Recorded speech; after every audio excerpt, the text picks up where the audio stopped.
નમસ્કાર વિદ્યાર્થી મિત્રો, આજના ખાસ એક્સપ્લેનરમાં આપ સૌનું હાર્દિક સ્વાગત છે। આજે આપણે વિજ્ઞાનના પ્રકરણ 2 પર ધ્યાન કેન્દ્રિત કરવાના છીએ અને આપણો આજનો વિષય ખરેખર ખૂબ જ રોમાંચક છે।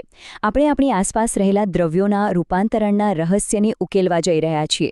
શું ક્યારેય એવો વિચાર આવ્યો છે કે આપણી આસપાસની વસ્તુઓ અચાનક કેવી રીતે બદલાઈ જાય છે? તો બસ આજના આ સેશનમાં આપણે ખૂબ જ સરળતાથી સમજીશું કે પદાર્થો કેવી રીતે ભૌતિક અને રાસાયણિક ફેરફારોમાંથી પસાર થાય છે। આગામી પરીક્ષાઓ માટે આ કન્સેપ્ટને એકદમ પાક્કો કરવા માટે આપણો આજનો રોડમેપ કંઈક આવો રહેશે। પહેલું, પરિચય; બીજું, ભૌતિક ફેરફારો; ત્રીજું, રાસાયણિક ફેરફારો; ચોથું, મીણબત્તીનું ઉદાહરણ; પાંચમું, તફાવત અને સારાંશ; અને છેલ્લે છઠ્ઠું, એક રસપ્રદ પ્રશ્ન। ચાલો વિભાગ 1 એટલે કે રૂપાંતરણના પરિચયથી શરૂઆત કરીએ। પ્રકૃતિનો એક અફર નિયમ છે અને તે છે પરિવર્તન। આપણી આસપાસની દરેક વસ્તુ સતત બદલાતી રહે છે અને આ જ આપણા આજના રહસ્યનો પાયો છે। હવે આગળ વધીએ વિભાગ 2 તરફ। ભૌતિક ફેરફારો એટલે કે આકાર બદલતા પદાર્થો।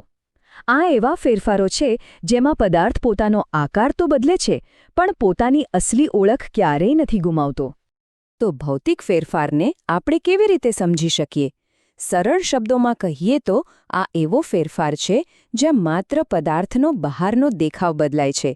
જરા બરફ, પાણી અને વરાળ વિશે વિચારો। આ ત્રણેય બહારથી સાવ અલગ દેખાય છે, બરાબર ને? પણ જો આપણે અંદર ઊંડાણમાં જઈએ તો તેમની રાસાયણિક ઓળખ સમાન જ રહે છે। તે અંદરથી બદલાતા જ નથી। હવે પ્રશ્ન એ થાય કે આ ફેરફારોને આપણે ઓળખવા કેવી રીતે? તો જુઓ, પદાર્થના કેટલાક એવા ગુણધર્મો હોય છે જે આપણે ફક્ત બહારથી જ જોઈ શકીએ છીએ, જેમ કે તેનો રંગ કેવો છે, તે કેટલો કઠણ છે, તે વહી શકે છે કે નહીં, અથવા તેનું ગલનબિંદુ અને ઉત્કલનબિંદુ શું છે। આ બધી જ બાબતો પદાર્થના મૂળ તત્વને બદલ્યા વિના જ માપી શકાય છે અને બસ આ જ ગુણધર્મોમાં થતા ફેરફારને આપણે ભૌતિક ફેરફાર કહીએ છીએ। હવે આવે છે વિભાગ 3, રાસાયણિક ફેરફારો। આ ફેરફારો ખરેખર જાદુઈ છે કારણ કે તેમાં સંપૂર્ણપણે નવા જ પદાર્થોનું નિર્માણ થાય છે। આ એક બહુ જ રસપ્રદ ઉદાહરણ છે।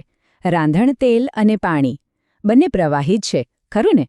પણ જો આપણે તેમના છુપાયેલા રાસાયણિક વર્તન પર નજર કરીએ તો તે સાવ અલગ છે। તેલ હવામાં સળગી ઉઠે છે જ્યારે પાણી આગને ઓલવવાનું કામ કરે છે। બહારથી સમાન દેખાતા પદાર્થો અંદરથી કેટલા અલગ હોઈ શકે છે તે આના પરથી સ્પષ્ટ થાય છે। એટલે કે રાસાયણિક ફેરફાર એક એવી પ્રક્રિયા છે જ્યાં પદાર્થની અંદરની રાસાયણિક સંરચનામાં કાયમી બદલાવ આવે છે। દાખલા તરીકે કાગળનું સળગવું। જ્યારે કાગળ સળગે છે ત્યારે તેમાંથી રાખ બને છે। આ રાખ એકદમ નવો જ પદાર્થ છે અને સૌથી મોટી વાત એ છે કે આપણે એ રાખમાંથી પાછો કાગળ નથી બનાવી શકતા। આ એક કાયમી ફેરફાર છે। ચાલો હવે વિભાગ 4 તરફ જઈએ, જ્યાં આપણે રોજિંદા જીવનની એક વસ્તુ એટલે કે મીણબત્તીના ઉદાહરણ દ્વારા આ બંને કન્સેપ્ટને એકસાથે સમજીશું। હવે થોડું દિમાગ દોડાવો।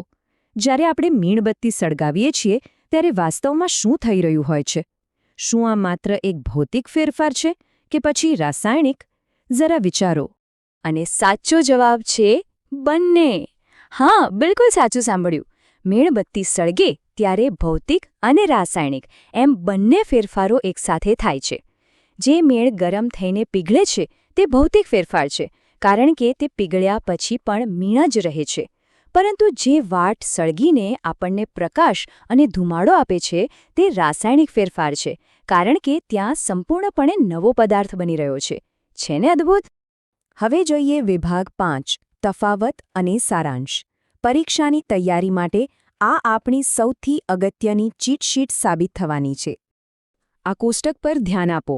આપણે સ્પષ્ટ જોઈ શકીએ છીએ કે ભૌતિક ફેરફારમાં માત્ર દેખાવ કે અવસ્થા બદલાય છે અને કોઈ નવો પદાર્થ બનતો નથી।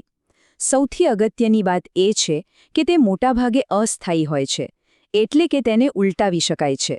બીજી બાજુ રાસાયણિક ફેરફારમાં મૂળ રાસાયણિક બંધારણ જ બદલાઈ જાય છે, એકદમ નવો પદાર્થ બને છે અને આ ફેરફાર કાયમી હોય છે, તેને ઉલટાવી શકાતો નથી। અને અંતે વિભાગ 6, પ્રશ્ન અને સબસ્ક્રાઇબ। આપણે આજના સેશનના અંતિમ પડાવ પર છીએ અને હવે સમય છે તમારા જ્ઞાનને ચકાસવાનું. તો તમારા માટે આજનો પડકાર આ રહ્યો. જો લોખંડની એક ખીલીને ખુલ્લી હવામાં રાખવામાં આવે અને તેના પર કાટ લાગી જાય તો તે કયા પ્રકારનો ફેરફાર કહેવાય? ભૌતિક કે રાસાયણિક? થોડું વિચારજો. કાટ લાગ્યા પછી લોખંડની સ્થિતિ બદલાઈ જાય છે. જો આજના આ એક્સપ્લેનર દ્વારા વિજ્ઞાનના આ કન્સેપ્ટ સમજવામાં મજા આવી હોય તો આ પ્રસ્તુતિને ચોક્કસથી લાઇક કરજો. આ માહિતી તમારા મિત્રો સાથે પણ શેર કરો, જેથી સૌ એકદમ સરળતાથી વિજ્ઞાન શીખી શકે. અને હા, ભવિષ્યમાં આવા જ રંગીન, આકર્ષક અને સરળ સેશન્સ જોવા માટે આપણી channel Sanjay maths and science એકેડમીને અત્યારે જ સબસ્ક્રાઇબ કરો, જેનો લોગો તમે સ્ક્રીન પર જોઈ શકો છો. ફરી મળીશું એક નવા અને રસપ્રદ વિષય સાથે. ત્યાં સુધી જોતા રહો અને શીખતા રહો.